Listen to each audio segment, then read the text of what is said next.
एक तरफ तपती धरती, जलते खेत, दूसरी तरफ उफनती नदियां, डूबते गांव। ये है बिहार की सच्चाई। बारिश नहीं हो रही, किसान परेशान हैं, मशीनों से बोरवेल चला रहे हैं, पीने का पानी भी खत्म हो रहा है और सरकार वो मूक दर्शक बनी बैठी है। जी हां, देश में मानसून का अत्याचार आपको दिखाते हैं, जिसमें कहीं बाढ़ है तो कहीं सूखे के हालात है। बिहार का दर्द जरा देखिए। कम बारिश ने बिहार में सूखे के हालात पैदा कर दिए हैं और जगह जगह से पानी बगैर जमीन फटने की तस्वीरें आ रही हैं।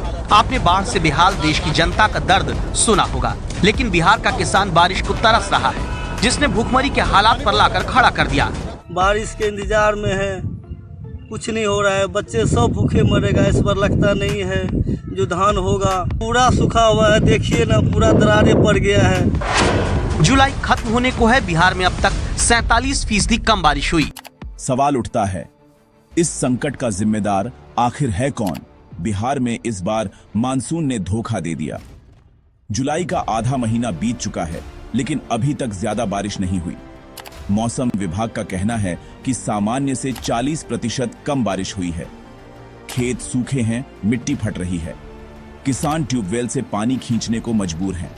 लेकिन यहाँ एक और तस्वीर है। उत्तर बिहार में कुछ जिलों में बाढ़ आ गई है। सीतामढ़ी, सुपौल, किशनगंज, दरभंगा, वहां लोग पानी में डूबे हैं।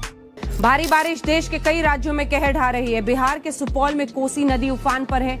नेपाल के करीब निर्मली अनुमंडल में बांध टूटने से कई गांवों में हाहाकार मच गया है। बाढ़ का पानी तेजी से गांव को एक के बाद एक अपनी चपेट में ले रहा है और ऐसे हाल में लोग अपना घर बार छोड़ने को मजबूर हो रहे हैं। उधर दरभंगा, जहां पर हालात बेहद खराब हैं, बाढ़ का दायरा बढ़ने के बाद कई गांव टापू बन गए हैं। ऐसे हाल में कहीं आने जाने के लिए लोगों के पास सिर्फ नाव का सहारा है।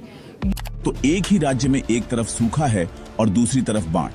क्या ये सिस्टम की नाकामी नहीं? किसान जो धरती का पेट भरता है, आज खुद भूखा सोने को मजबूर है। एक किसान को दिन में 4-5 घंटे डीजल से पानी खींचना पड़ता है, और वो भी 150 से 200 रुपए प्रति घंटे की लागत पर। पानी नहीं है बाबूजी, मशीन से चलाना पड़ रहा है।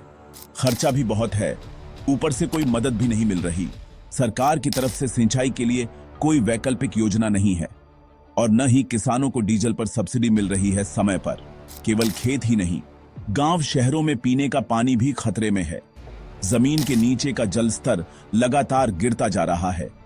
लोग 200 फीट नीचे से भी पानी नहीं निकाल पा रहे। पटना, गया और भागलपुर जैसे शहरों में टैंकर से पानी मंगाना अब आम बात हो चुकी है। लेकिन सोचिए, जब गांवों में टैंकर भी ना पहुंचे तब क्या होगा? अब सवाल उठता है, इस स्थिति के लिए कौन जिम्मेदार है?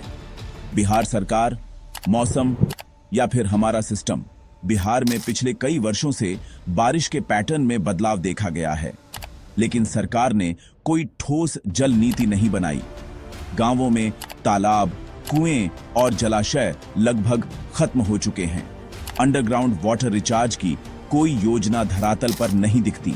जल जीवन हरियाली योजना का नाम तो सबने सुना है, लेकिन जमीनी सच्चाई कुछ और कहती है। योजना कागजों में है, फंड्स फंसे हुए हैं।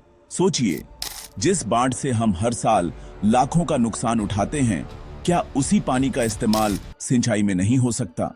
जानकारों का कहना है कि अगर सही तरीके से बाढ़ के पानी को रोककर जलाशयों और नहरों में बदला जाए, तो पूरा बिहार साल भर सिंचाई के लिए पानी पा सकता है।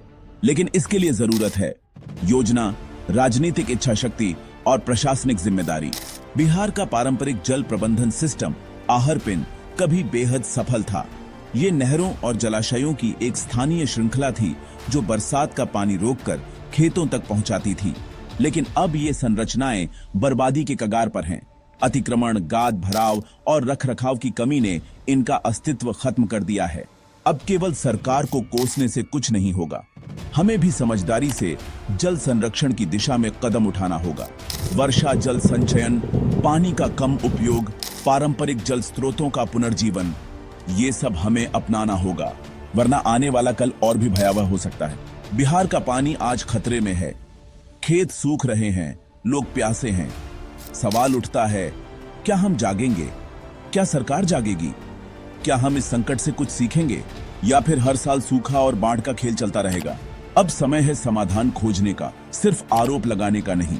अगर आप भी इस मुद्दे को लेकर गंभीर हैं, तो इस वीडियो को शेयर करें।